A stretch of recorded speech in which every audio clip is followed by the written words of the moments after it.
इस कार्यक्रम के पुण्यार्चक हैं श्रीमती राजकुमारी श्री सुरेंद्र कुमार जैन, पुत्र एवं पुत्र वधू श्री सौरभ, श्रीमती रक्षा जैन, श्री सुधांशु, श्रीमती स्वाति जैन, मान जैन, खुशी जैन, समस्त देवरान परिवार, दौड़ा घाट, तालाबपुरा, ललितपुर।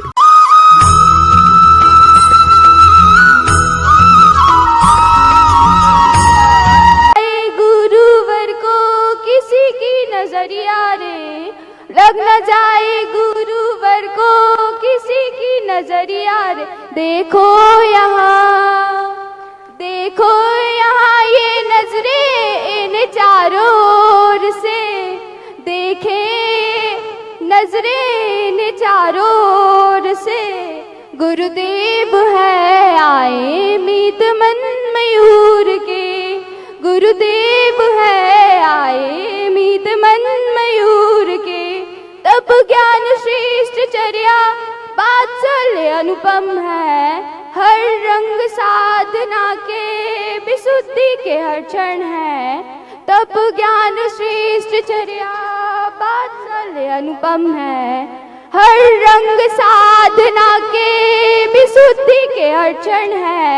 त्याग पर गुरुवर की जीत ही निराली है, त्याग पर गुरुवर की जीत ही निराली है।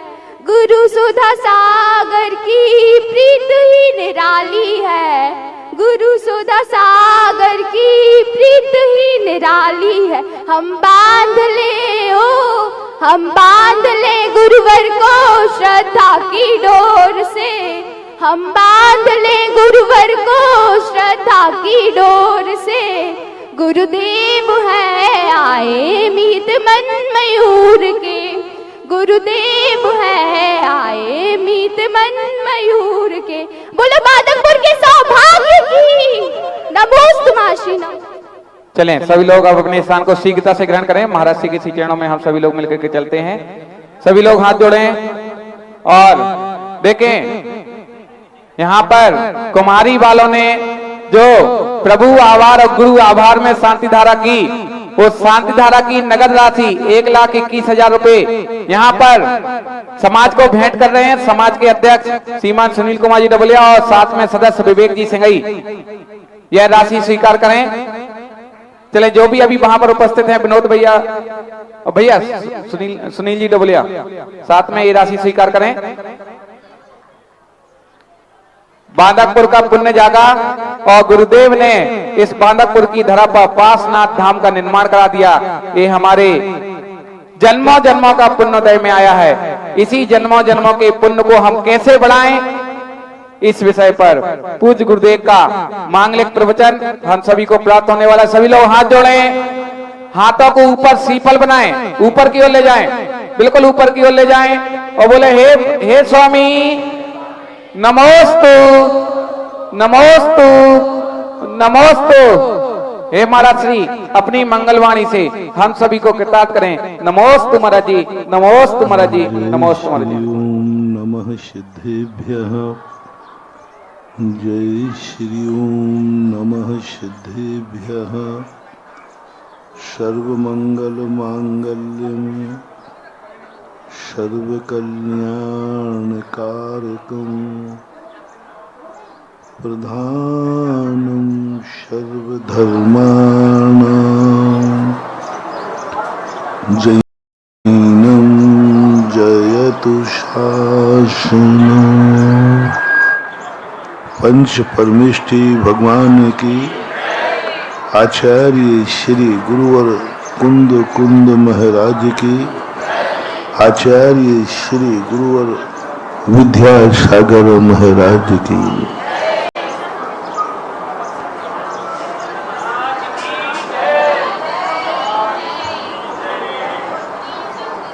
हर व्यक्ति अपने कार्य में सफलता पाना चाहता है, जीवन को सफल बनाना चाहता है। वह जो कुछ भी करे उसमें सफलता प्राप्त हो, ये भावना तो सभी को होती है। लेकिन सफलता पाने के जो सूत्र हैं, मंत्र हैं, उनकी साधना नहीं करता। सफलता पाने के जो रास्ते हैं उन पर नहीं चलता। सफलता पाने की जो विधि है उस विधि को स्वीकार नहीं करता, क्योंकि विधि कष्ट साध्य होती है, साधना कष्ट साध्य होती है। रास्ते पर चलना कष्टों का, समस्याओं का, संकटों का बहुत बड़ा भय रहता है। इसलिए हर व्यक्ति आज के समय पर जुआ खेलना चाहता है, बिना मेहनत के पूंजी कमाना चाहता है कि मैं पासा फेंकूं और गिट्टियां मेरी तरफ हो जाए, मेरा धन मेरे तरफ आ जाए। धन की इच्छा है, धन बुरा नहीं है, यदि धन विधि पूर्वक कमाया जाए तो। विधि पूर्वक कोई भी क्रिया की जाए, जैनाचार्यों ने निषेध नहीं किया। गजब का जैनाचार्यों ने, जब जैनाचार्य थे, मोक्ष मार्गी थे, मोक्ष मार्ग पर चलने वाले थे, धर्म और मोक्ष से उन्हें मतलब नहीं था, फिर भी उन्होंने अर्थ और काम पुरुषार्थ की चर्चा की। अरे भाई, तुम तो मोक्ष मार्गी हो, तुम्हारा तो मोक्ष जाना निश्चित है, तो अकेले मोक्ष की चर्चा करो ना, धर्म की चर्चा करो। अर्थ और काम पुरुषार्थ की चर्चा क्यों की? क्या जरूरत पड़ी थी ऋषभदेव को व्यापार सिखाने की?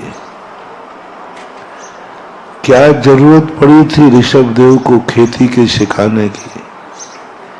क्या जरूरत पड़ी थी ऋषभदेव को तलवार चलाना सिखाने की? क्या जरूरत पड़ी थी ऋषभदेव को ये सब शिल्प आदि कराने की? ये तो सब पाप रूप है, आरंभ परिग्रह रूप है, संसार रूप है।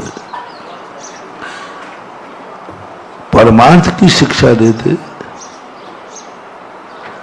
पूजन की शिक्षा देते, भोजन की शिक्षा क्यों दी?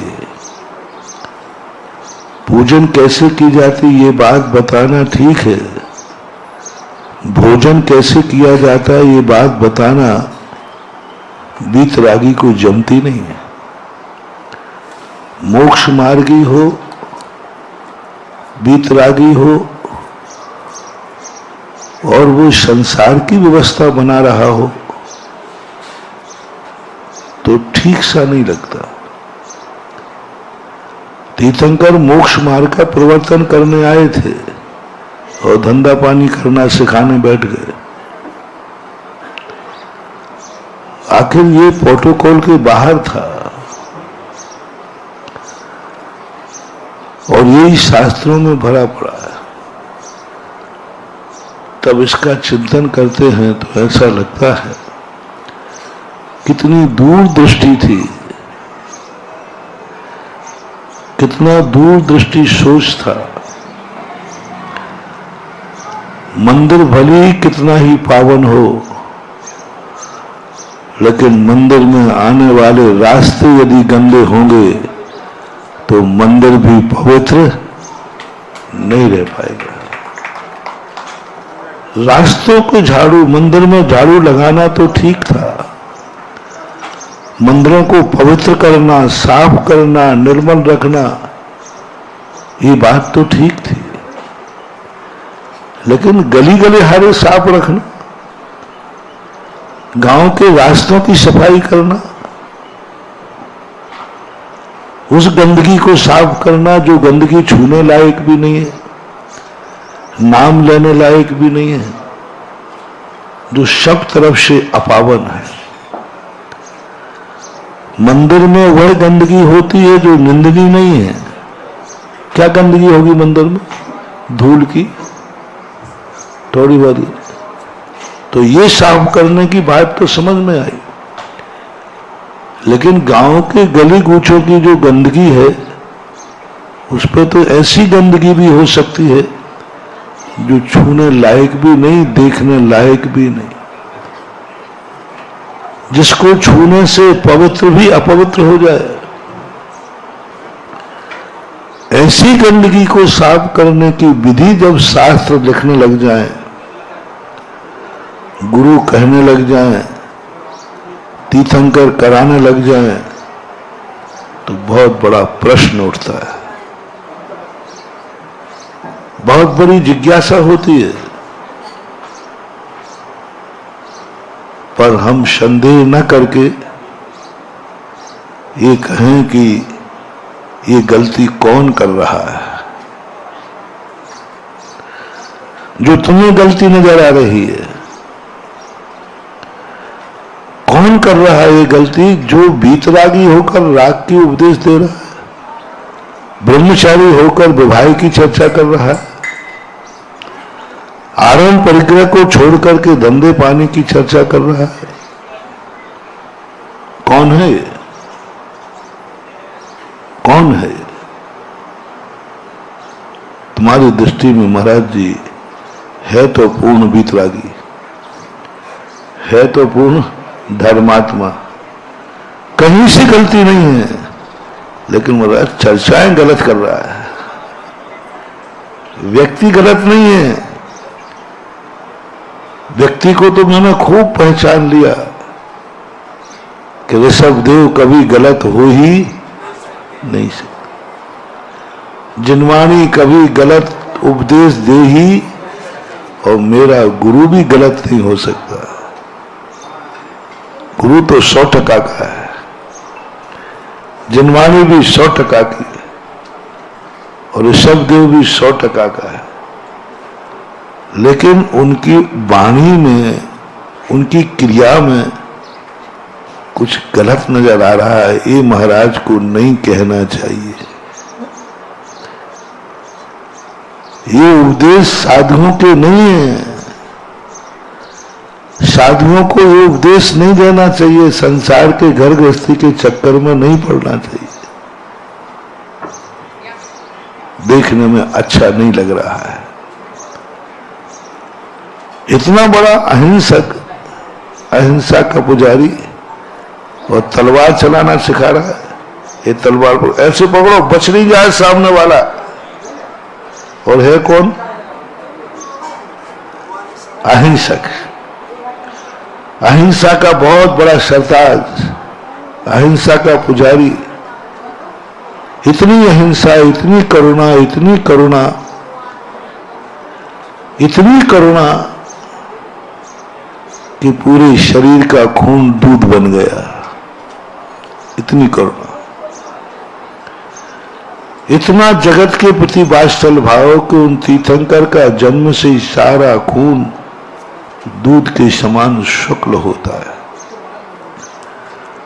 और वो दूध, खून का दूध होना वात्सल्य का प्रतीक है, करुणा का प्रतीक है। ऐसा तीर्थंकर मारने की विधि बता रहा है। ऐसा मारो, ऐसा तलवार चलाओ बच नहीं जाए एक बार में भी। है ना उल्टा काम? जियो और जीने दो की बात कर रहा है और सिखा क्या रहा है? तलवार चला। और मुंह से बोल रहा है हमारा धर्म क्या है? जियो और तलवार। अब बताओ तलवार जब चलेगी तो कोई मरेगा कि बचेगा? मरेगा कहीं हो तो। तीर्थंकर सिखा रहा है। संसार को छोड़ने की बात करने के लिए वो खेती किसानी सिखा रहा है। धन कैसे कमाना वो सिखा रहा है। संदेह तो होता है इतने ऊंचे व्यक्ति के साथ इतना नीचा कार्य होना अच्छा तो नहीं लगता। अहिंसक को हिंसा का शस्त्र चलाना सिखाना अच्छा तो नहीं लगता। लेकिन चाणक्य ने एक नीति दी है, जब तुम्हें कोई कार्य अच्छा न लगे तुम एक ही विचार करना, ये कार्य का उपदेश देने वाला कौन है, वो कैसा है, कैसा है वो। यदि वो खोटा है तो फिर जरूर खोटी बात है। नहीं, जो उपदेश दे रहा है वो तो 100% खोटा है, सोखा है, कहीं से गड़बड़ नहीं है, तो फिर तुम अपना संदेह निकाल दो। चोखे व्यक्ति से कभी खोटा कार्य हो ही नहीं सकता। हमें दिख रहा है कि ये गलत है,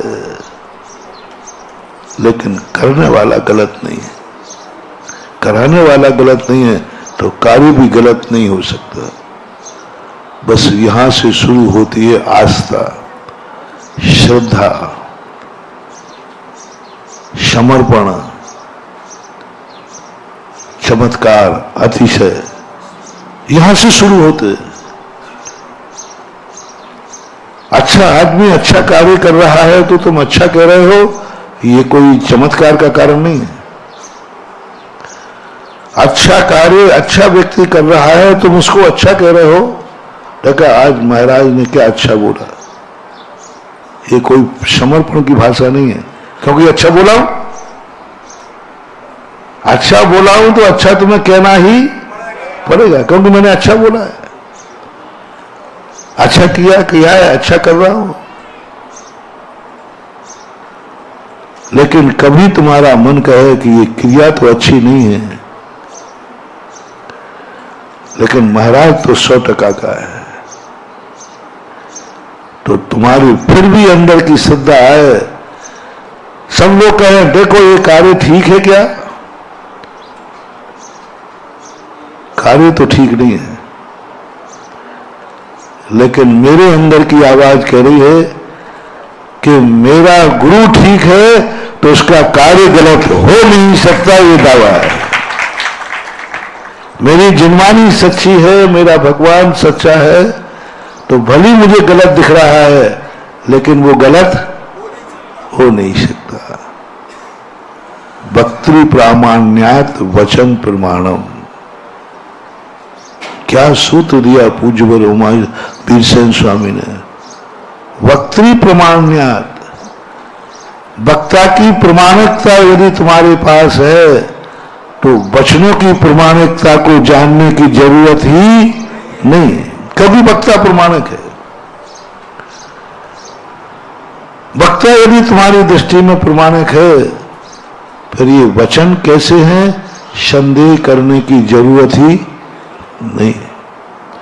डॉक्टर यदि सही है तो दवाई को जांचने की, लोग कह रहे जहर है, मैं जानता हूं ये जहर ही है, और सही में जहर है।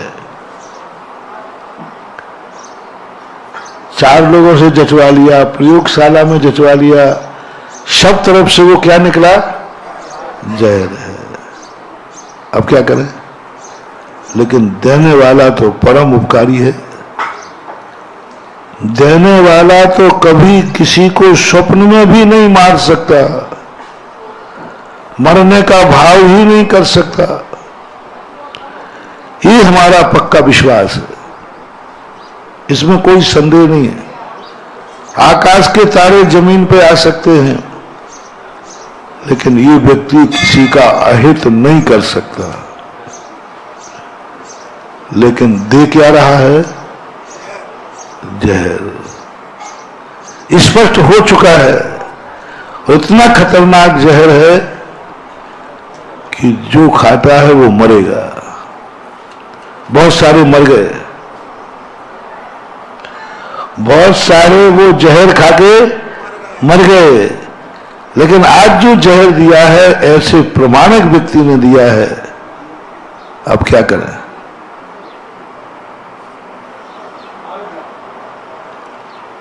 पूज्यवर कुंद कुंद स्वामी कहते हैं, जहर है, पक्का है, 100% है। कोई खा लेगा तो मर जाएगा, पक्का है, लेकिन मैं खाऊंगा तो मैं नहीं मरूंगा, ये पक्का है।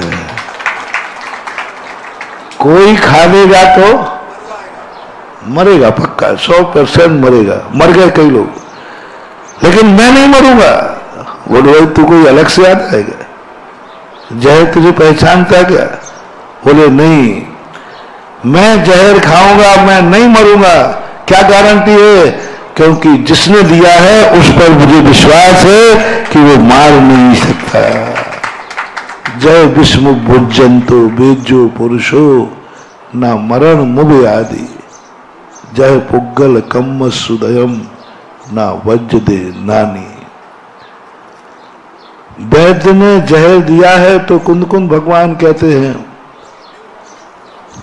क्योंकि वैद्य पक्का है तो शायद वही जहर तुम्हारी जिंदगी बचाने वाला हो। वही जहर पेट काट रहा है तो मर्डर नहीं कर रहा है। एक ने चाकू से पेट काट दिया, डॉक्टर ने भी बाईपास शरीर में पूरा पेट काट दिया, लेकिन एक का कांटा मर गया और एक का कांटा बच गया। पेट दोनों काट दिए गए, अंतर कितना आ गया? अंतर कितना आ गया? विधि एक होती है, हम कार्य से प्रभावित हैं, विधि से नहीं। एक दुकान पर एक थान को एक चूहे ने इतना सा काट दिया, चूहे ने। वो 1000 रुपये मीटर का कपड़ा था, लेकिन चूहे के काटने पर वो 500 रुपये का हो गया। दुकानदार चूहे से कहता, ले मूर्ख, तेरे कारण से। तो वो कहता, मैंने इतना सा काटा। और एक व्यक्ति 1000 रुपये मीटर का कपड़ा ले गया जिसे चूहे ने नहीं काटा था। चूहे ने पीछा किया इस कपड़े वाले का कि ये कपड़े का क्या करता है। तो कपड़ा ले जाकर टेलर के पास गया और टेलर ने उस कपड़े के 10-25 टुकड़े कर डाले। इधर से काटा, इधर से काटा। चूहा कहता, मूर्ख, मैंने काटा तो तू मुझे गाली दे रहा था, इसने तो इतने टुकड़े कर दिए फिर भी काटने के पैसे दे रहा है। बोलो, चूहे ने ज्यादा टुकड़े किए कि टेलर ने? और चूहे को तुमने डंडा मारा, उसको गाली दी, चूहे ने नाश कर दिया। और टेलर को कटवाने का, कटाई का पैसा भी लगता है, कटाई के पैसे दिए गए और इतने टुकड़े कर दिए, छिंदी छिंदी कर दी। अब समझाओ चूहे को, चूहे को समझाए कि भाई तूने काटा है, इतना सा काटा था, तो भी थान 500 रुपये का रह गया। और टेलर ने टुकड़े टुकड़े किए, फिर भी और कटवाई देने पड़ी है। अंतर क्या है? चूहे ने बिना विवेक के जहां तहां काट दिया और टेलर ने विधि पूर्वक काटा। कितना काटना है, कहां काटना है, कहां बाहें निकालना, कहां कॉलर निकालना, विधि की कीमत है। कितना भी टुकड़े करो, लेकिन विधि यदि तुम्हें आती है तो काटना निंदनीय नहीं है। और बिना विधि के 1 इंच भी काट दिया तो सारा मूल्य निर्मूल हो जाता है। कौन काट रहा है? दूसरी बात, रे चूहे राम, तू काट तो सकता है, लेकिन अब इसको सिल के दिखा। लेकिन टेलर काटता भी है, साथ में सीता भी है। जिसको काटना विधि से आता है और कपड़े को काटकर सीना जानता है, उसका कपड़े का काटना भी प्रशंसनीय है, निंदनीय नहीं है। और जो यदवा तदवा कहीं भी कपड़े को काट देता है और सीना नहीं आता है, तो उसका छोटा सा भी काटना निंदनीय की कोटि में आता है। इसलिए हमें सबसे पहले ये देखना है कार्य कैसा है, इस पर मत जाओ यह कार्य कौन कर रहा है। कौन कह रहा है कि रास्तों के गांव की गलियों में झाड़ू लगवाओ? कौन कहता है कि तुम तलवार चलाना सिखाओ? वह व्यक्ति जो 10 भाव से कहता है जियो, और वो व्यक्ति गलती नहीं कर सकता, वो मरने का उपाय नहीं बता सकता। वो जानता है जब भी तलवार चलेगी तो कोई ना कोई मरेगा, कोई ना कोई मरेगा। क्या ऋषभदेव नहीं जानते थे? फिर क्यों सिखाया, क्यों दिखाया? बहुत बड़ा रहस्य महानुभाव। अपन देख रहे हैं कि जब भी कोई ना कोई तलवार चलेगी कोई ना कोई मरेगा, और ऋषभदेव का उपदेश हो रहा है। ऋषभदेव जान रहे हैं जब जब तलवार चलेगी कोई ना कोई पुण्यात्मा बचेगा, देश बचेगा, राष्ट्र बचेगा, मारने से बचेगा। एक सैनिक 24 घंटे मारने का भाव करता है कि बचाने का? बंदूक लिए मारने का भाव कर रहा है, 1 मिनट को भी निशाना बांध रहा है, चूक नहीं जाए। परिणाम भी मारने के, बंदूक भी मारने की, उंगली जो रखे खट के बाद वो भी मारने के लिए, सब कुछ मारने के लिए है। फिर भी उस सैनिक को रक्षक कहते हैं कि हिंसक कहते हैं? क्यों? वो एक को मार रहा है, सारे देश को बचा रहा है। मारने का अभिप्राय क्या है? उसको मारना लक्ष्य है कि देश को बचाना लक्ष्य है। यदि वो सामने नहीं आएगा तो नहीं मारेगा। मर्डर में और सैनिक के मारने में यही तो अंतर है। सैनिक कहता है मेरा मारना उद्देश्य नहीं है, मेरी देश की रक्षा करना। अब रक्षा के लिए मुझे मारना पड़ता है तो वो हिंसा नहीं कहलाती, वो हत्या नहीं कहलाती, वो देश की रक्षा कहलाती है। किसके लिए कर रहे हो? जो रास्तों को साफ करने की बात कही, क्यों कही? इतनी गंदगी साफ करने की बात कही, क्यों कही? क्योंकि वो जानते थे ये मंदिर भगवान के लिए नहीं बनाए हैं, भक्त के लिए बनाए हैं। और भक्त मंदिर में से आएगा कि घर से आएगा? गांव में से आएगा कि मंदिर में से आएगा? बस ये मंदिर भक्तों के लिए है, भगवान के लिए नहीं है। और भक्त मंदिर में नहीं रहता, वो घर में रहता है। और घर से जब मंदिर आएगा तो गांव के रास्तों से आएगा, और गांव के रास्तों में गंदगी होगी तो मंदिर भी गंदा हो जाएगा। तो जब वो गांव के रास्तों को साफ करने की बात कह रहे हैं तो समझ लेना चाहिए वो मंदिर को ही साफ करने की बात कह रहे हैं। क्योंकि मंदिर में आने वाले रास्ते यदि गंदे हैं तो फिर मंदिर सुरक्षित नहीं रहने वाला। जिनवाणी ने मुनियों को पवित्र माना। मुनि मार्ग ही जैन मार्ग है, मुनि मार्ग ही सच्चा मार्ग है, मुनि मार्ग ही धर्म है। लेकिन उन्होंने सबसे ज्यादा उपदेश श्रावकों को दिया। सबसे ज्यादा उपदेश श्रावकों को दिया, मुनियों को नहीं दिया। मुनियों की ज्यादा चिंता नहीं की। श्राप क्यों? मुनि महाराज कहां से आएंगे? कहां से? श्रावक के घर से आएंगे। मुनियों की खदान कहां है? श्रावक से। यदि श्रावक शुद्ध रहेगा, अपन समझ रहे हैं कि महाराज हम श्रावकों को सुधार रहे हैं, नहीं। श्रावकों को नहीं सुधार रहे हैं, क्योंकि श्रावक के घर से कोई मुनि आता है तो हम भावी मुनि को सुधार रहे हैं, वहां से वो आ रहा है। संस्कार विहीन कुलहीन व्यक्ति के हाथ से यदि हो जाएंगे, श्रावक भ्रष्ट हो जाएगा तो मुनि धर्म खत्म हो जाएगा।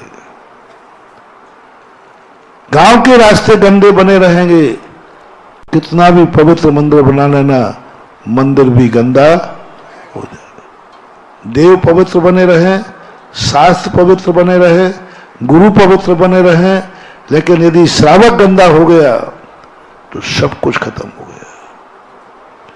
इसलिए हम लोग आहार लेते हैं, हम लोग शुद्ध हैं, हमारा भी मन शुद्ध, वचन शुद्ध, काया शुद्ध, तीनों शुद्ध है मेरी। अब मेरी शुद्धि कौन भंग कर सकता है? श्रावक। इसलिए आहार लेते समय कहा, भाई मैं तुझसे शुद्धि नहीं बुलवा रहा हूं, तू तो शुद्धि लायक है भी नहीं, मेरे वचन का है कि शुद्धि बनी रहे, इसलिए भैया कम से कम ऊपर से मुंह से तो बोल दो, मन शुद्धि, वचन शुद्धि, काय शुद्धि, आहार जल शुद्ध है। क्योंकि तू अशुद्ध अन्न खाएगा तो तू शुद्ध नहीं रह पाएगा। अशुद्ध हाथों से लेगा। आप लोगों का हम त्याग कराते, भाई अरे भाई भूख लगी है, रोटी खा लो चुपचाप शांति से। जैन साधु को आहार क्या करता है, इतने नाटक करता है, श्रावक बड़ा परेशान है। आप लोग खिलाने में कमजोर नहीं है, अभी यार 100 लोगों को खिला दें और महाराज की बात आती नानी मरती है। क्यों?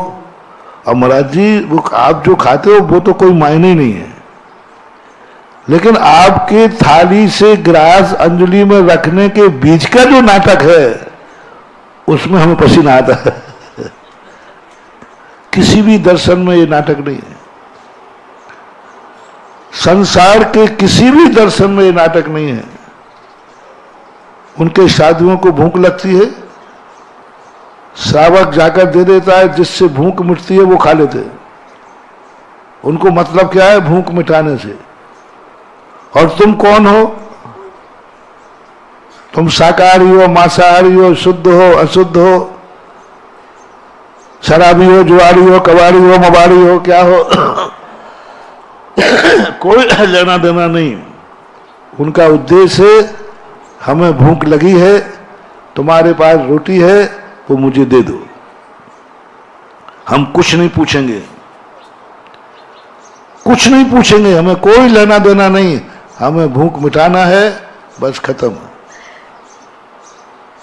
कोई नहीं पूछता, मैंने सब दर्शन कर, कोई नहीं पूछता कौन कैसा है। मां दिगंबर जैन धर्म एक ऐसा है जो मुनराज से कहता है कि तुम आहार को जाओगे, हर किसी के घर पर नहीं जाओगे, शुकुल हर किसी से नहीं लोगे, हर किसी से नहीं लोगे। तुम भूख मिटाने नहीं जा रहे हो, तुम श्रावक का कल्याण करना है और तुम्हें अपना खुद का कल्याण करना है। गलत आदमी से लोगे तुम गलत हो जाओगे, गलत खाओगे तुम गलत हो जाओगे।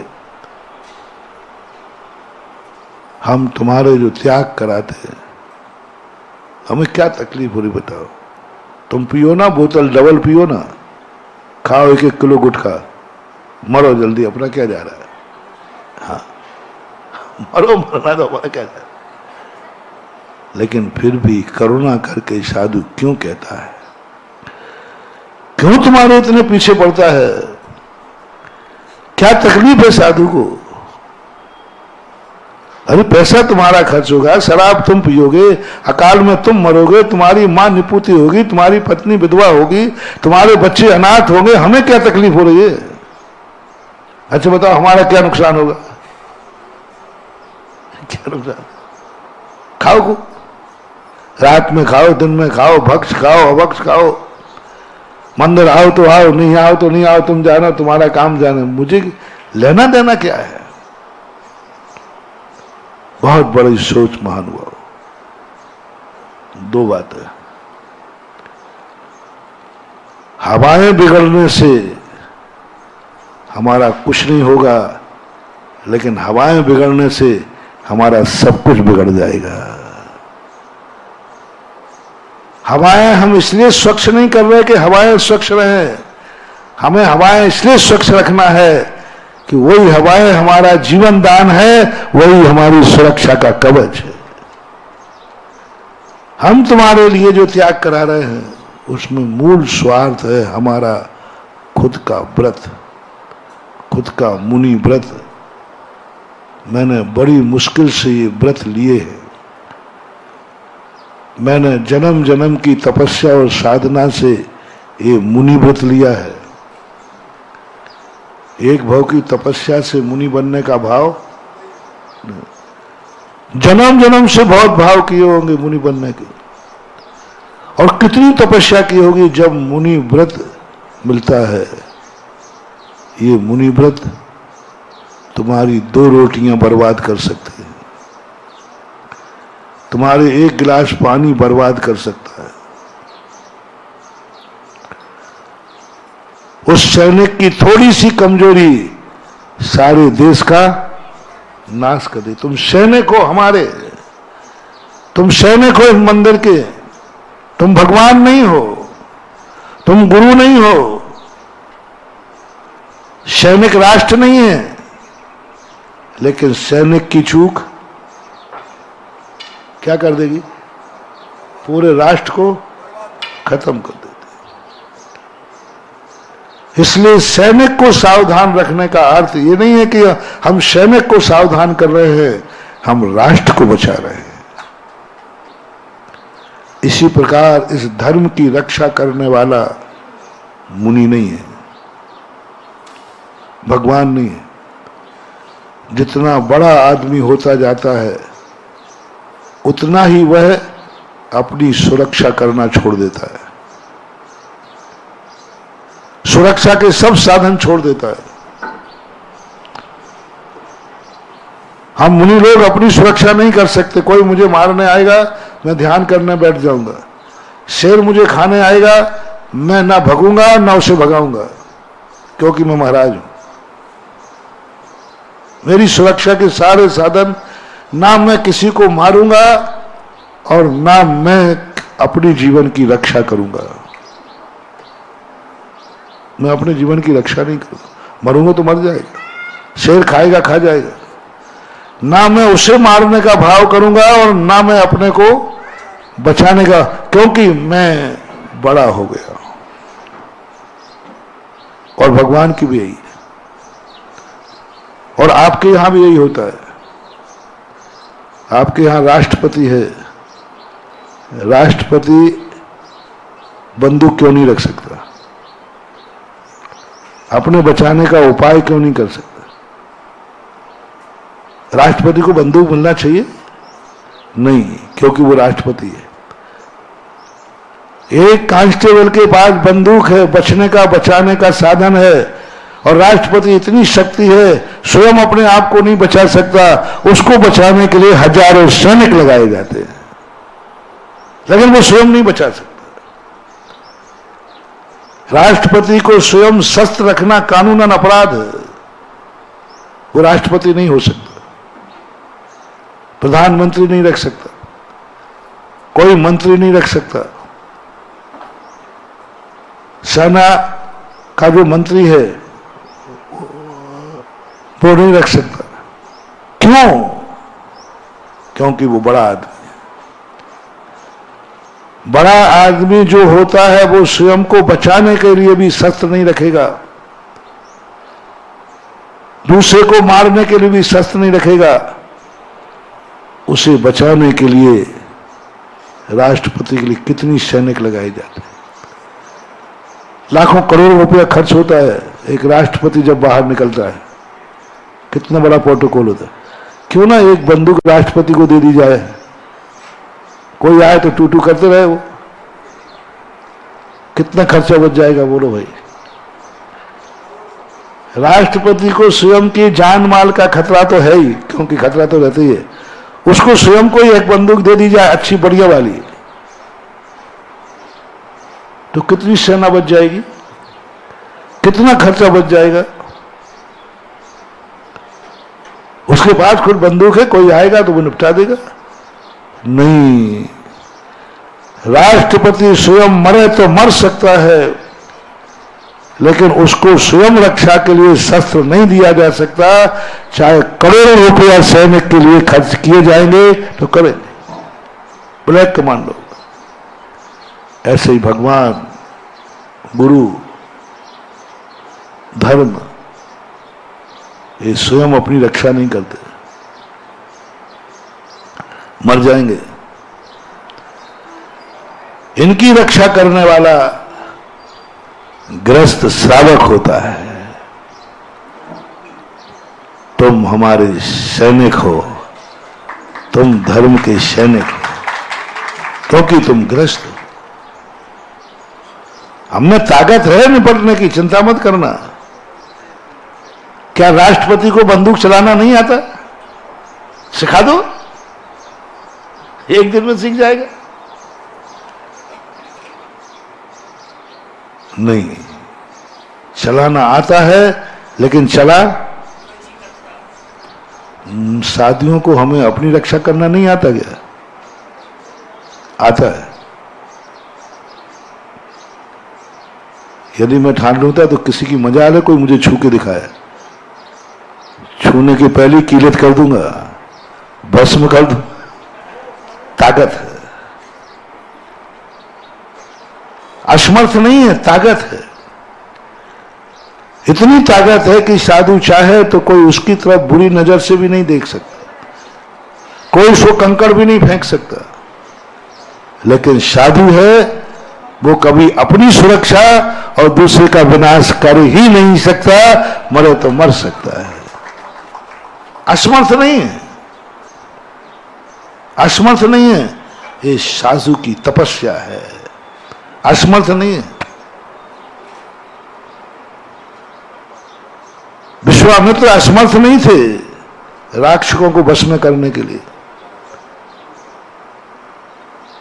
जिनको सारी द्वारिका को भस्म करने की ताकत थी, क्या वे लंका के राक्षसों को भस्म नहीं कर सकते थे? क्या इतनी ताकत उनके पास नहीं थी? थी, लेकिन वो साधु थे, वो यज्ञ कर रहे थे।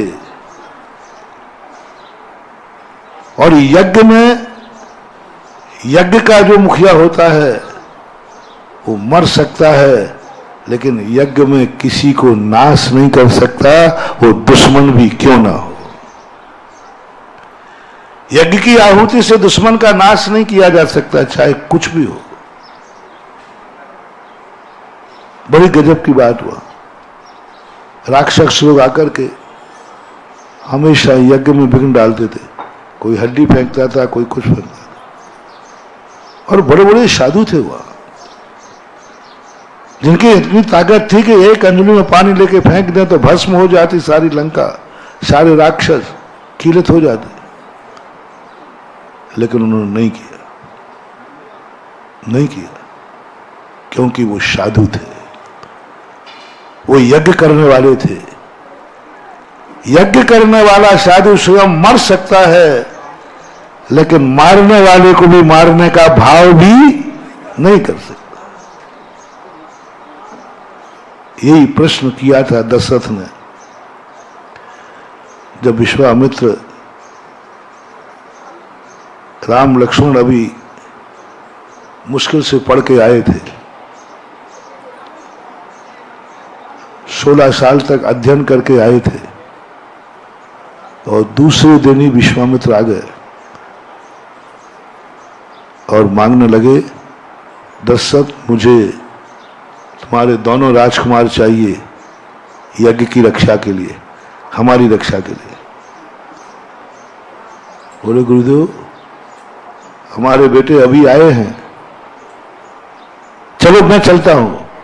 बोले नहीं, तुम्हारी जरूरत नहीं है, तुम भी वह कार्य नहीं कर पाओगे, क्योंकि तुम राजा हो और मुझे सैनिक चाहिए। तुम्हारे द्वारा काम होता है तो तुम राजा हो, मैं महाराजा हूं। तब दशरथ जी ने प्रश्न किया, गुरुदेव आपके पास इतनी शक्तियां हैं, आप सबको कीलित क्यों नहीं कर देते? आप में तो इतनी ताकत है कि सबको भस्म कर दोगे। तब विश्वामित्र कहते हैं, राजन यही तो अंतर है, यही तो धर्म की विडंबना है कि जितना जितना व्यक्ति साधु बनता जाता है और धर्म की क्रिया करना मर सकता है, लेकिन मारने वाले का बुरा नहीं कर सकते। हम कुछ नहीं कर सकते, करेंगे तो यज्ञ खत्म हो जाएगा, हमारी साधुता नष्ट हो जाएगी। राम लक्ष्मण को विश्वामित्र लेके गए और राम लक्ष्मण ने जो राक्षसों को निपटा तो विश्वामित्र भी थे, शक्ति थे, लेकिन नहीं। बस यही स्थिति धर्म और धर्मात्मा की होती है मानव। धर्म की रक्षा करने में हम मुनि समर्थ नहीं हैं, शक्ति है लेकिन नहीं करूंगा। धर्म की रक्षा के लिए सैनिक चाहिए। इसलिए जब हम तुम्हें तैयार करते हैं, जब मैं तुम्हारी शराब छुड़ाता हूं, तब मैं तुम्हारे गुटखे का त्याग कराता हूं, जब तुम्हें आचार संहिता सिखाता हूं, जब तुम्हारे लिए सदाचार और सद्विचार सिखाता हूं, ये मत समझना कि मैं तुम पर कोई उपकार कर रहा हूं, मैं धर्म की रक्षा का सैनिक तैयार कर रहा हूं। कि तुम बोतल पी लोगे और सैनिक यदि नशा कर लेगा तो क्या होगा? सैनिक अकाल में मर जाएगा तो क्या होगा? सैनिक यदि गलत रास्ते पर चला गया तो क्या होगा? ये सोच महावीर का था। महावीर ने कहा, ये तुमसे बहुत प्रभावित है।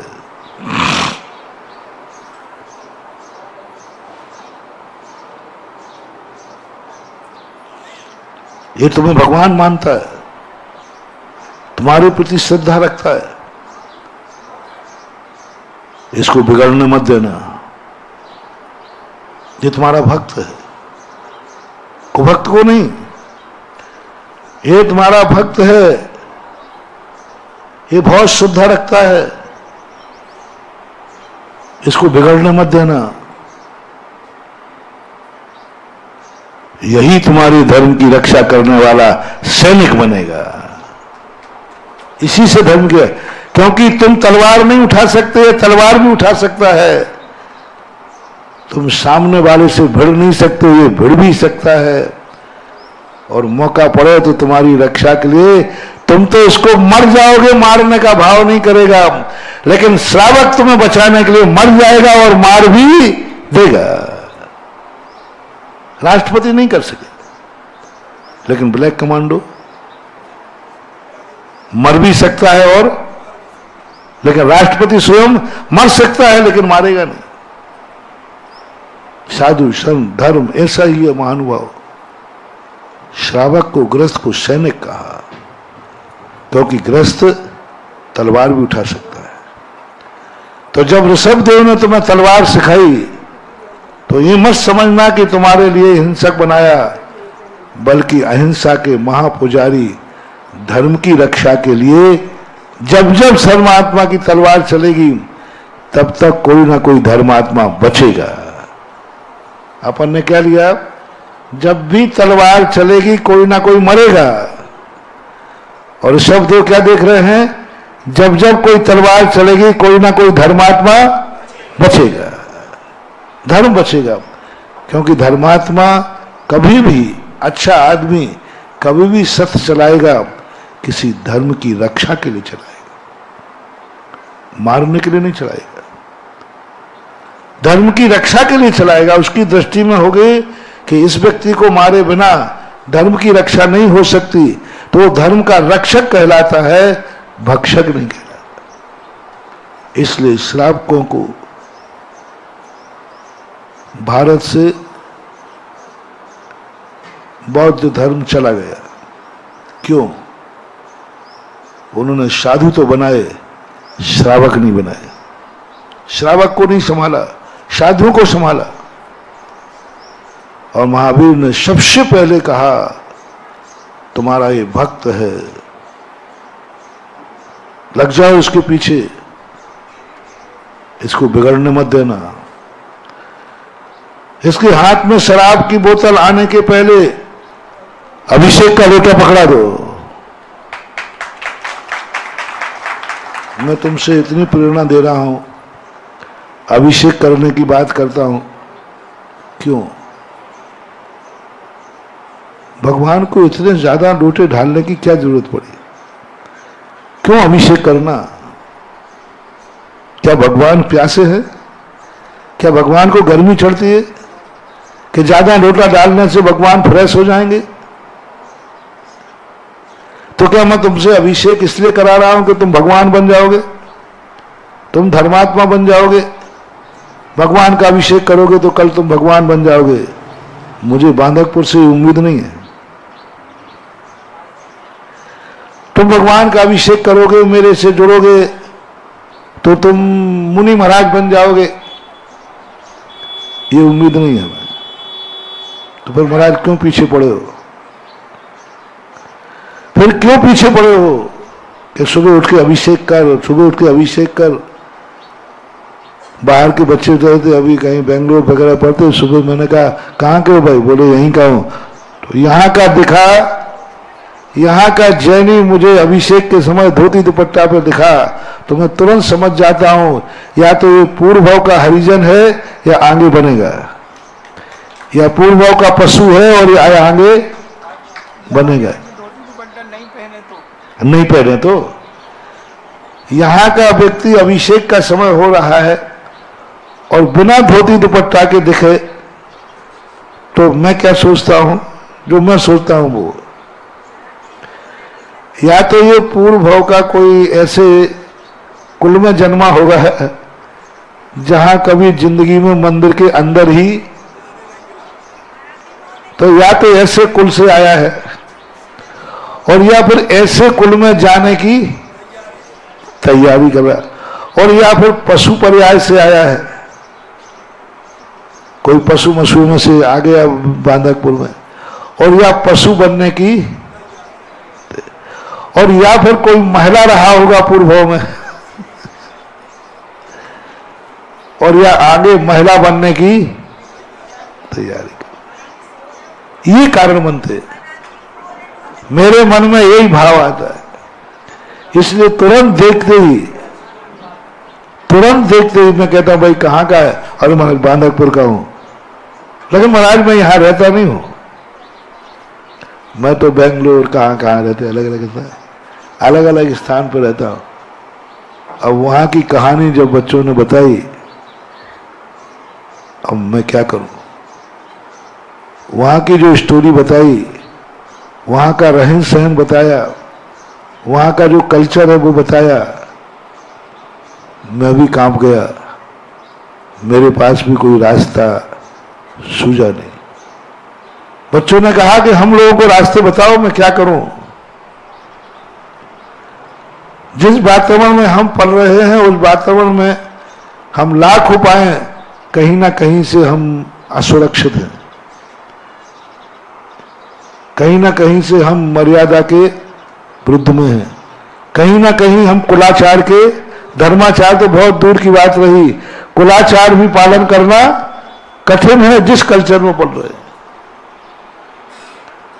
सर्वोत्कृष्ट तो ऐसे लोगों को मेरा उपदेश यही है कि जहां कुलाचार भी नष्ट हो जाए, ऐसा 3 लोक की संपदा मिले तो उसको ठुकरा देना चाहिए। एक बार पूज्य गुरुदेव से हम लोगों ने कहा, हम लोग कुएं का पानी लेते हैं, तो बोले महाराज आज वो पानी का स्तर नीचे पहुंच गया है, कुएं मिलते ही नहीं है। जहां कुएं नहीं मिलेंगे वहां बिहार कैसे होगा? तो आचार्य सिंह ये कहेगा हमें वहां बिहार करने की जरूरत क्या है? हम वहीं जाएंगे ना जहां मेरी चर्या पालोगे। हम क्यों जाएंगे वहां? हमारी चर्या पालन करने से छूट जाए, हमारी चर्या दोष हो जाए, ऐसे देशों पर जाकर के हमें करुणा करने की जरूरत। तो सर्वश्रेष्ठ तो ऐसे ही है कि जहां ये पता चले कि कुलाचार भी खत्म हो रहा है, हमें ऐसे स्थान को, ऐसे क्षेत्र को छोड़ देना चाहिए, ऐसी आजीविका को छोड़ देना चाहिए, ऐसी नौकरी को छोड़ देना चाहिए। कुलाचार का जहां, धर्माचार नहीं, कुलाचार।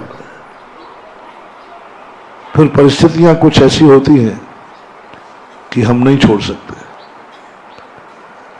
कुछ परिस्थितियां ऐसी है कि नहीं छोड़ सकते। तो सेकंड नंबर है कि वहां अपना ऐसा वातावरण बनाओ कि तुम्हारा कुलाचार वो सारे लोग पालने लग जाएं। ऐसा वातावरण बनाओ। आज बड़ी विडंबना है, कई लोगों को नियम देते हैं रात में नहीं खाना, गुटखा नहीं खाना, शराब नहीं पीना, तो बाद वो नियम तोड़ देता है। मैंने कहा बेटा कैसे टूट गया? अरे मेरे महाराज मेजॉरिटी, अब सब लोग खा रहे थे तो उन्होंने 2-3 बार हमें टोका, अरे भगत जी 2-3 बार व्यंग किया उन्होंने हमसे, और सब लोग आए तो मेरा मन भी हो गया, मैंने खा लिया। तो बोलो अतिशय किसमें है, शराब पीने वाले में कि शराब के त्याग में? कौन किससे प्रभावित हुआ? शराब पीने वालों ने तुम्हें शराब पिला दी, तुमने नियम लिया था गुरु से, तो गुरु का आशीर्वाद भी अतिशय नहीं, तुम्हारे नियम में भी अतिशय नहीं, और शराब पीने वाले में इतना अतिशय है कि त्याग करने वाले को भी पिला दी, तो कौन जीत गया? वो जीत गया। त्याग हमारा भ्रष्ट हो गया हम संगति में आकर के। उन्होंने खाया, हम खाने लगे, उन्होंने रात में खाया, हम रात में खाने लगे, मेजॉरिटी के कारण से। उस समय आप लोगों को सोचना है कि मैंने धर्म किया है, मैंने गुरु से आशीर्वाद लिया है, ये शराब पीने के पीछे तो इसका कोई गुरु भी नहीं है। शराब पीना किसने सिखाया? गुरु ने। शराब पीने वालों के पीछे कौन सा गुरु है, कौन सा भगवान है, कौन सा धर्म है? और तुम्हारे त्याग कराने के पीछे कौन कौन है? देखना, शराब पीने वालों के पास उसके माँ बाप भी नहीं है, उनका भी साथ नहीं है, परिवार भी साथ नहीं है, गुरु भी साथ नहीं है, धर्म भी साथ नहीं है, शास्त्र भी साथ नहीं है। अब तुम्हारे त्याग कराने के पीछे कौन कौन है? माता पिता, परिवार, गुरु, शास्त्र, धर्म। तुम्हारे पीछे इतनी बड़ी बड़ी शक्तियां हैं, तो भी तुम उस जिसके पास कुछ भी नहीं है उसको अपने में नहीं कन्वर्ट कर पाए और तुम उसके में कन्वर्ट हो गए। इससे सिद्ध है कि तुम्हारे पीछे जो थे वे सब कुछ नहीं है। तुमने गुरु से धर्म लिया था, तुम्हारे माँ बाप ने तुम्हें त्याग कराया था, तुम भ्रष्ट हो गए उन पापियों के कारण जिन पापियों के आगे पीछे कोई नहीं।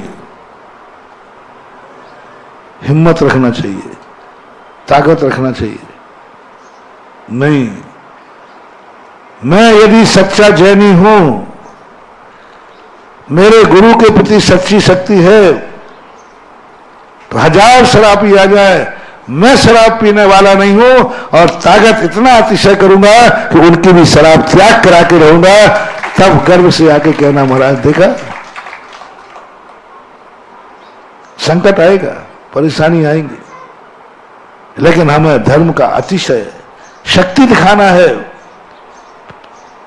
मैं उधर नहीं लुढ़कूंगा, मैं नहीं जाऊंगा, आएंगे कष्ट आने दो।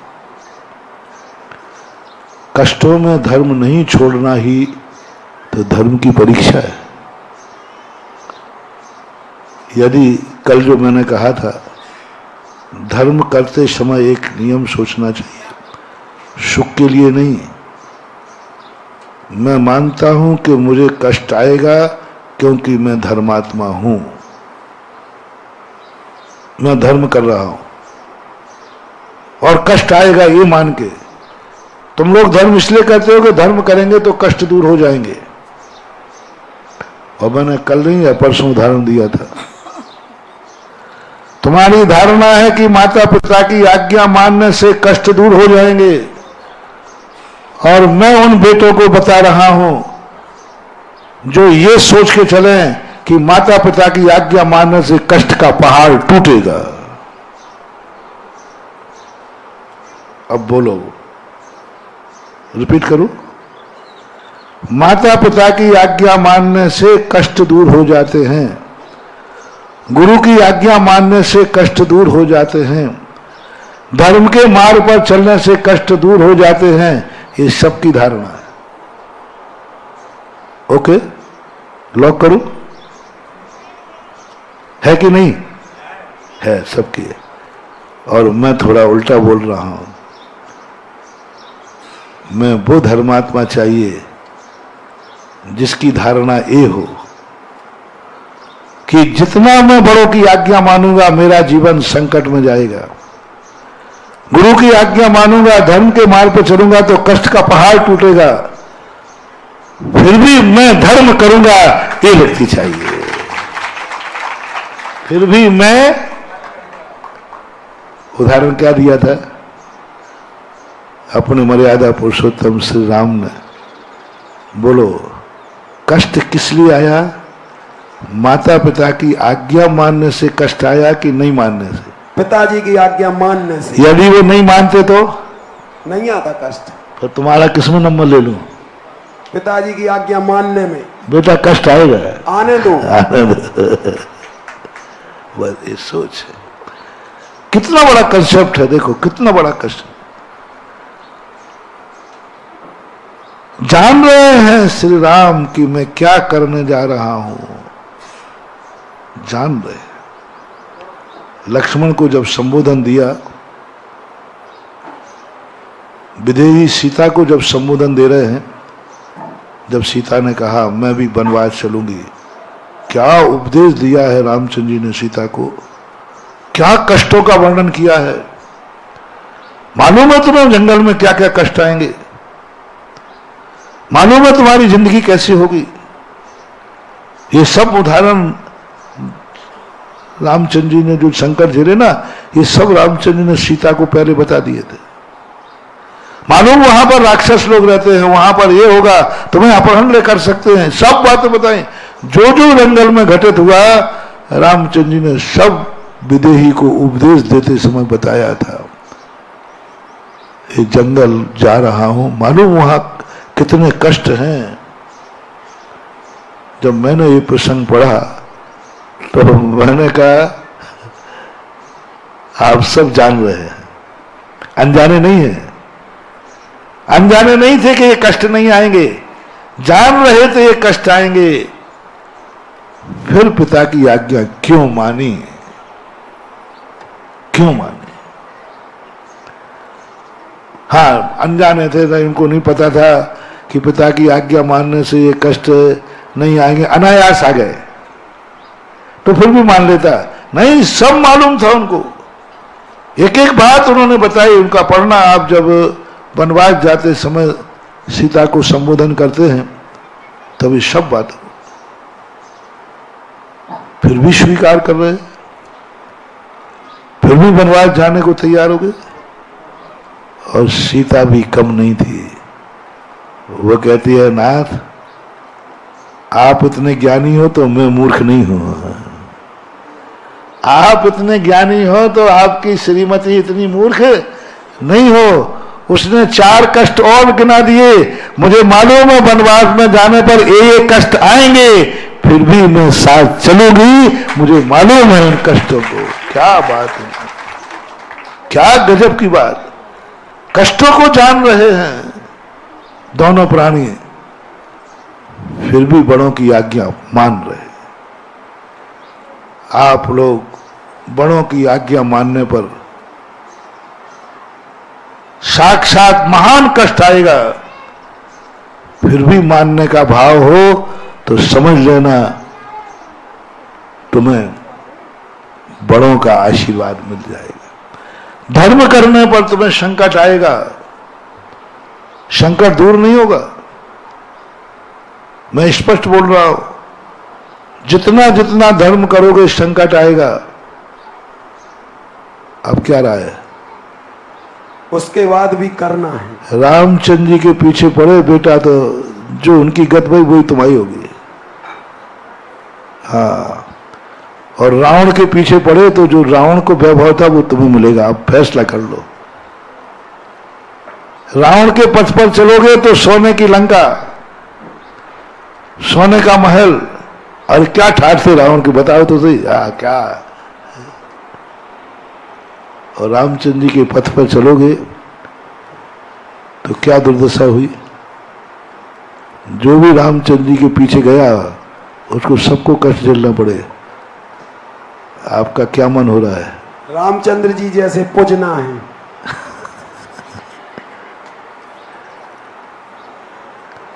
मुझे रावण जैसा सुख पाकर खलनायक नहीं बनना है। हमें रामचंद्र जी जैसे कष्ट उठा करके भी राम बनना है। हमें धर्म के कारण ही कष्ट आया है ना। कल के प्रवचन का उपसंहार यही था। कष्टों से मत डरो, बस ये बताओ ये कष्ट क्यों आया है, बस इतना सब पूछना।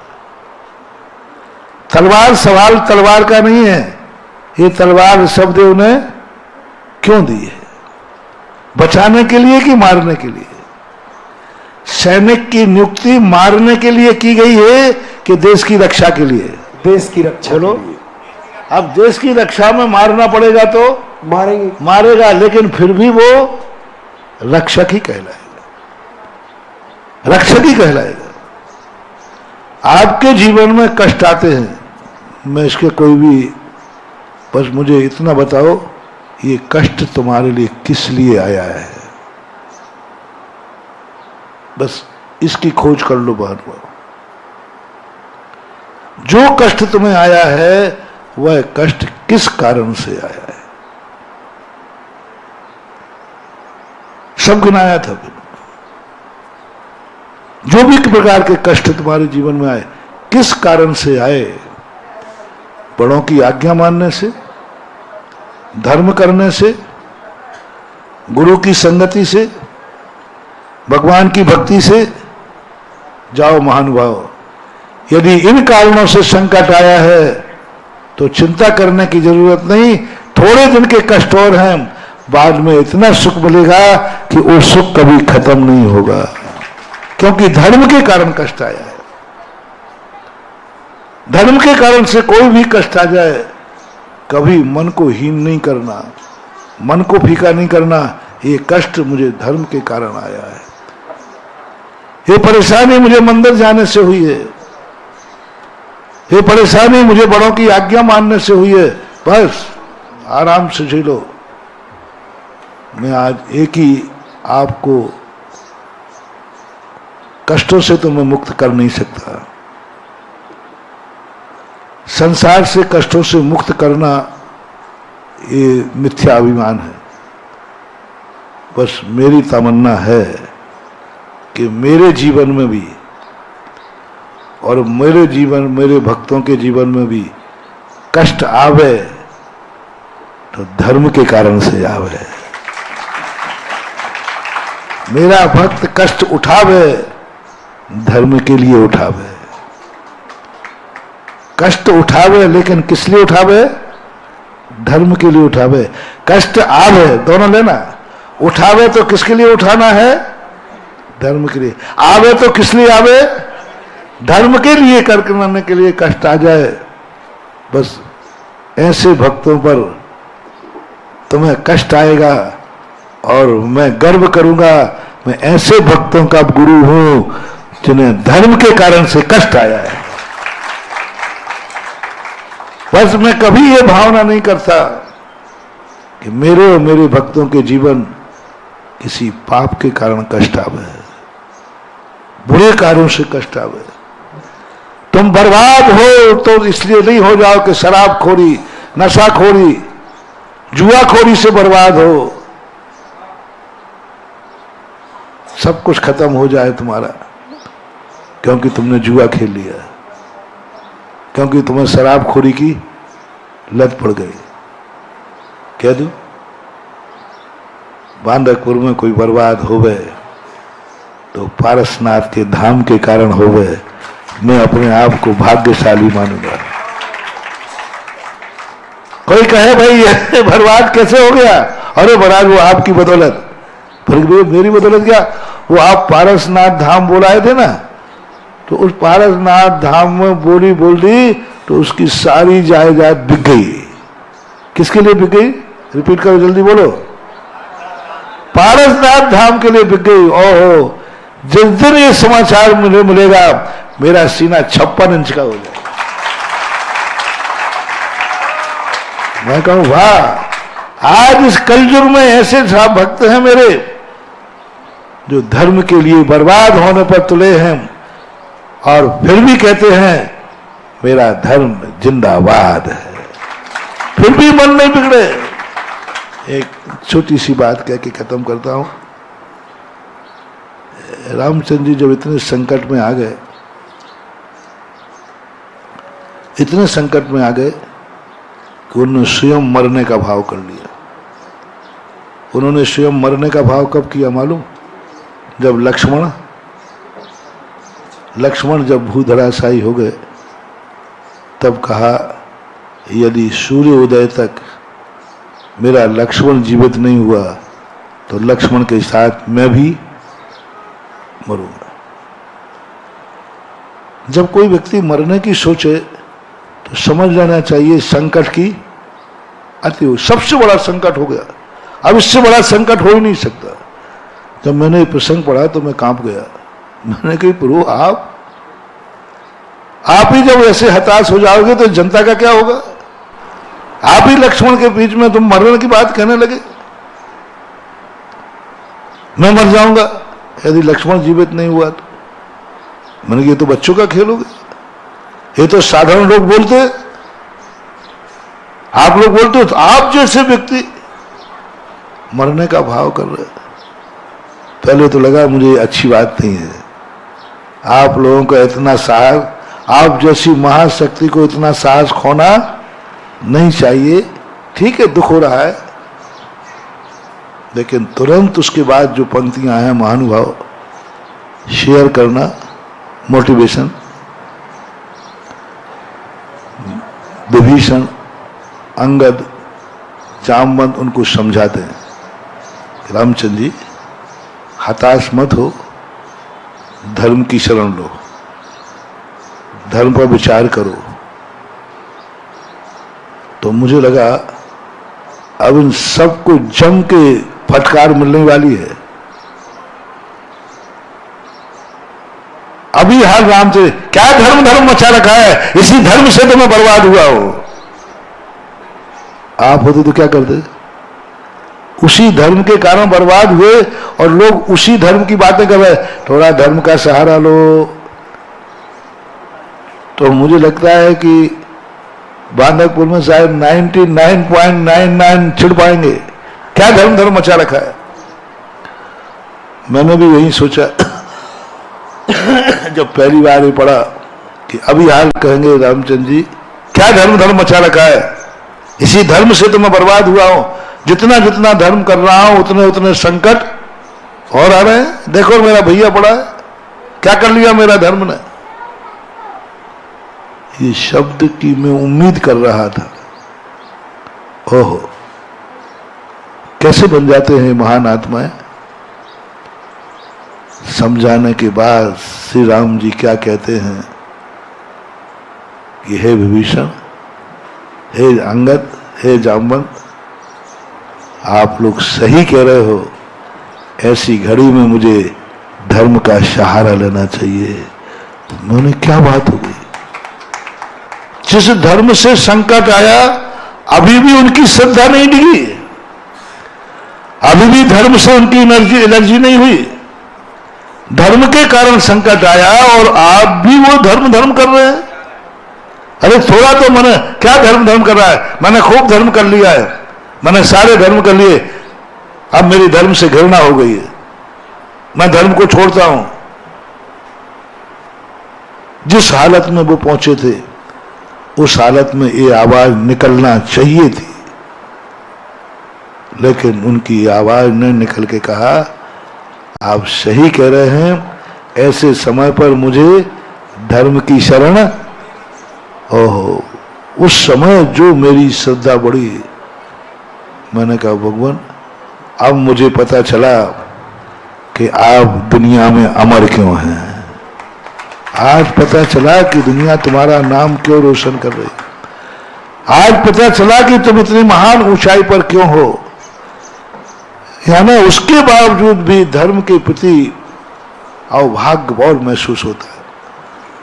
मैं कितना पुण्यवान हूं कि इन कष्टों में मैं भी धर्म को नहीं छोड़ रहा हूं। समय आपका हो गया, आपको बस दूसरा उन बच्चों के लिए मैंने कहा था कि भाई या तो वहां से छोड़ दो, फिर तुम्हारी परिस्थितियां नहीं छुड़ाती हैं तो इतनी ताकत रखो कि तुम मांसाहारी होने की अपेक्षा, तुम रात में खाने की अपेक्षा, जो रात में खाते हैं उनकी भी अपनी पार्टी बनाओ। और पता चले कि इस होटल में सब रात में खाते थे, लेकिन एक बांडकपुर का बच्चा आया, सारे लोगों को दिन में खिलाना शुरू कर दिया। अब सारे बच्चे दिन में खाने लगे और एक शाकाहारी बच्चा बांडकपुर से आया, सारी मैस में नॉन वेज बंद हो गया और वेज बनने लगा। ऐसा वातावरण बनाओ, ऐसा वातावरण बनाओ। अब ऐसा वातावरण नहीं बन सके तो फिर क्या करें। फिर मैंने उसको अंत में ये कहा कम से कम जब बांडकपुर आ जाए तब कम से कम तू भगवान का अभिषेक कर लिया कर, तब इतना धर्मात्मा बन जाए 1 महीने के लिए, 15 दिन के लिए, कि लोग भगवान समझ जाएंगे ओरिजिनल तो ये धर्मात्मा है, वहां इसकी मजबूरी है। कम से कम ये साबित तो कर दे। यदि यहां भी हमने नहीं किया तो समझ जाएंगे तुम्हारी मजबूरी नहीं है, तुम्हारी खुद की सहमति है। तुम खुद चाहते हो कि मैं ऐसे गंदे वातावरण में रहूं, तुम चाहते हो कि गंदा वातावरण रहे, और यहां आकर के यदि तुमने अपने आप को सुधार लिया तो भगवान की दृष्टि में ये आ जाएगा, हम लोगों की दृष्टि में ये आ जाएगा कि ये वहां मजबूरी है, सही तो ओरिजिनल ये है कि देखो यहां आने पर कम से कम ये कर रहा है। तो प्रश्न अपना था, क्यों आप इतने पीछे क्यों पड़ रहे हो? 1 महीने के सही क्यों पड़ रहे हो? मेरी एक ही बात है, क्योंकि तुम मेरे सैनिक हो। तुम्हारी सैनिक, तुम होश में रहोगे तो मैं बचूंगा, और तुम्हारे होश में रहने से बस मेरी एक ही तमन्ना है कि जो सुबह से भगवान के अभिषेक का लोटा उठाएगा उसकी जिंदगी में उसके हाथ में शराब की बोतल नहीं आएगी, बस इतना सा है। और शराब की बोतल नहीं आई तो तुम होश में बने रहोगे, और होश में रहने वाला मेरे बॉडीगार्ड होगा तो मेरी सुरक्षा निश्चित है। महावीर भगवान की जय। आज के पूजन के लिए हम जिन्हें आमंत्रित करते हैं कृपया वही लोग आगे आएंगे, बाकी सब लोग यथास्थान बैठे रहेंगे। सभी लोग अपन जयमाल में आगे आएंगे। आज की पूजन के लिए आमंत्रित करते हैं बाहर से आए हुए श्रावक श्रेष्ठी परिवार और बांडकपुर श्री विद्यासागर पाठशाला की संचालिका बहनें। आप सभी को एक और सूचना है, सौधर्म और सची इंद्राणी परिवार में आहार होने के उपलक्ष्य में आज रात्रि 8 बजे बुलौआ रखा गया है। सभी लोग सादर आमंत्रित हैं। आज रात्रि 8 बजे बांडकपुर विद्यासागर पाठशाला की संचालिका बहनें कृपया आगे आए, और आज के श्रावक श्रेष्ठी परिवार, बाहर से आए हुए हमारे श्रावक श्रेष्ठी परिवार कृपया आगे आए। बाकी अपन सब लोग बैठे रहे। भैया जी से आग्रह है, प्रदीप भैया जी से आग्रह है, कृपया आज का पूजन का संचालन आप करें। प्रदीप भैया जी जल्दी करें, जल्दी करवाएं।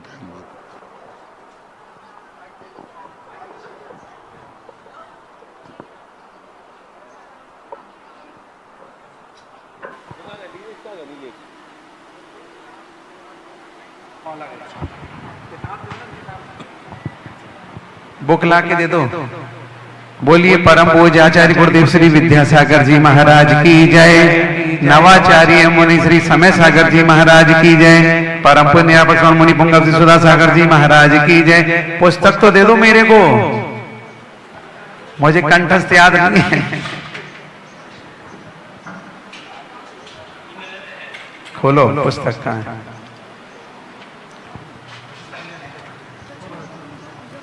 भैया जी एक सेकंड। महाराज जी आपके प्रवचनों से प्रभावित होकर के बांदकपुर का यशपाल ठाकुर दांत बताते हैं कि ये बहुत ज्यादा गुटखा खाता था।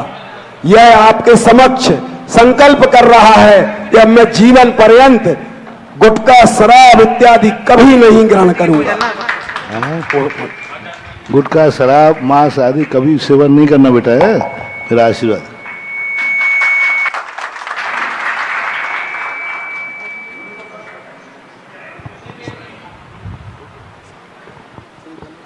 कौन सी पूजन करनी है भैया जी? जो आप कराना चाहें, जो आप कराना चाहें। संक्षेप में करो, टाइम बहुत है, गर्मी है।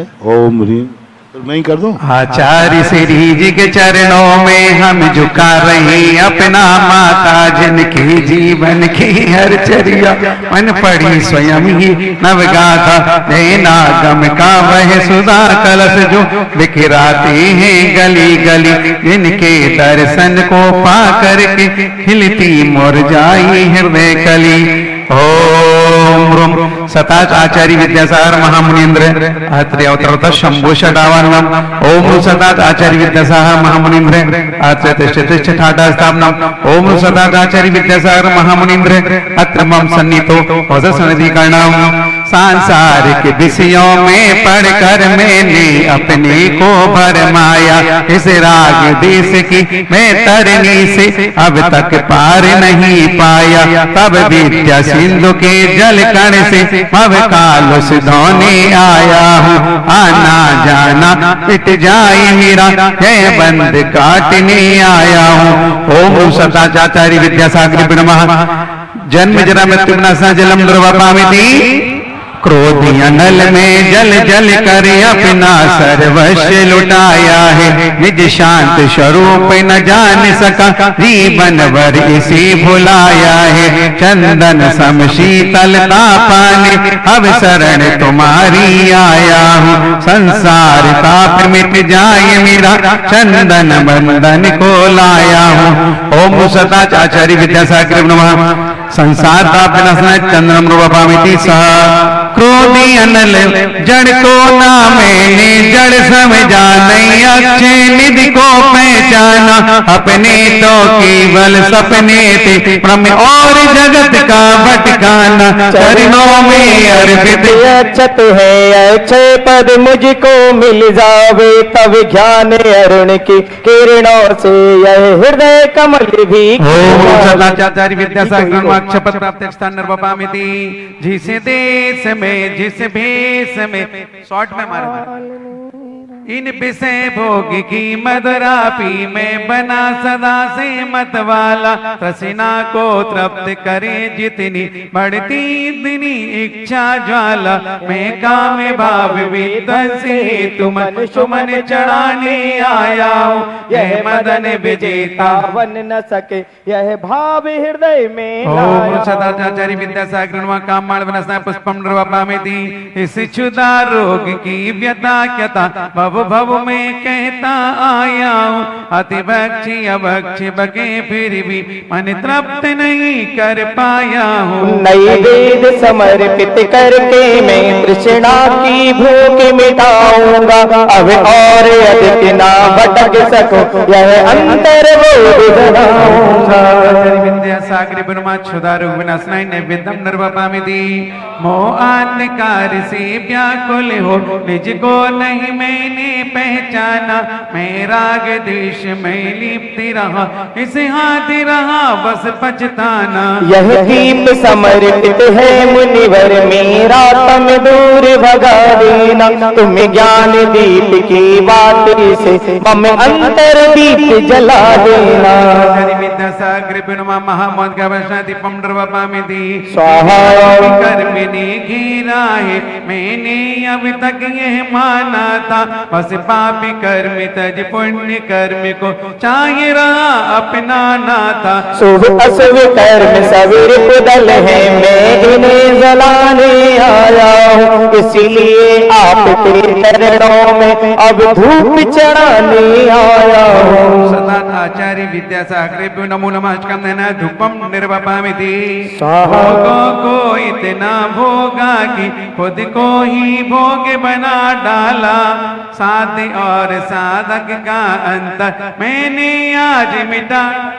मैं चिदानंद में लीन रहूं, पूजा कार्य कल पाना था जिसके द्वारा वह हिल बैठा मुझे ठिकाना है। ओम सतत आचार्य विद्यासागरे पुनमा महामोक्ष प्राप्ताय फलम निर्वपामिति। स्वाहा।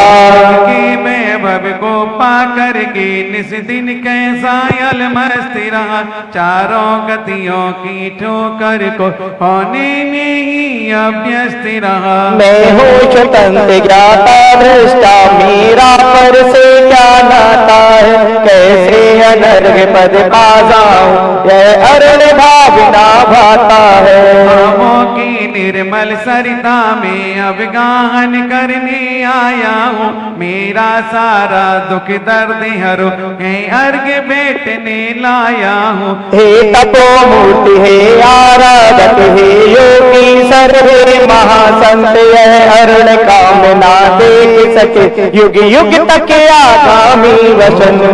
आचार्य विद्यासागर बुनवा नवाचार्य समय सागर मृत बनवा जयमाला अर्घम निर्वपामिति। स्वाहा। सदा सागर दयालु मुझे तो जीवन दान दो, सर उठा कर चल सकूं ऐसा मुझे सद ज्ञान दो, आ सकूं तेरे निकट ऐसा सरल सोपान दो, शीघ्र तर जाओ भगवद यह मुझे वरदान दो। हर नाम ही जपता रहो जीवन तराने के लिए, भेंट में कुछ भी नहीं लाया चढ़ाने के लिए। सदा निर्यापक श्रवण मुनि पुंगव श्री सुधा सागर महाराज के चरणों में हम सबका अत्यंत भक्ति भाव से 12वां नमस्कार जल फलादि महार्घ्यम निर्वपामिति। जवानी के ज्ञान ते सालो, शोभानी मस्तकी धरो सदा दीत हो ढो। हे जिनवाणी भारती तो जपो दिन रे, जो तेरी शरणागए सो पावे सुख चैन, देव बजो हरिहंदी को गुरु सेवा के ग्रंथि, दया धर्म पालो सदा यही मोक्ष का पंथ। 9 वर्ण मोकार मंत्र। इस कार्यक्रम के पुण्यार्चक थे श्रीमती राजकुमारी श्री सुरेंद्र कुमार जैन, पुत्र एवं पुत्र वधू श्री सौरभ, श्रीमती रक्षा जैन, श्री सुधांशु, श्रीमती स्वाति जैन, मान जैन, खुशी जैन, समस्त देवरान परिवार, डौड़ा घाट, तालाबपुरा, ललितपुर।